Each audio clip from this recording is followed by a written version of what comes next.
Ja, Markus, du har været ude at rejse, og så er du flyttet til Aarhus. Nu har jeg hørt lidt om, hvordan din rejse var, og hvordan det var at komme hjem, være lidt stresset, fordi du skulle flytte herover.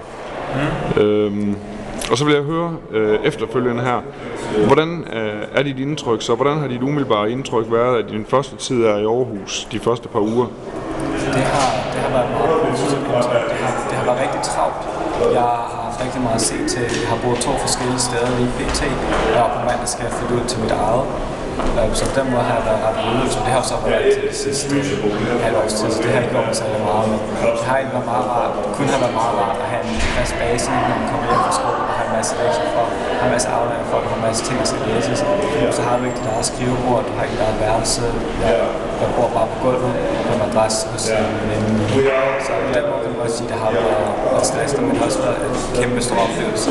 Jeg har lært til at få en masse kontakter med en masse mennesker. Så det har faktisk en kæmpe stor gevinst. Hvor har du boet henne indtil videre? Jeg har boet i Mercedesborg, og så bor jeg lige i Trøjborg. Ja, fint. Mange tak. Ja, tak.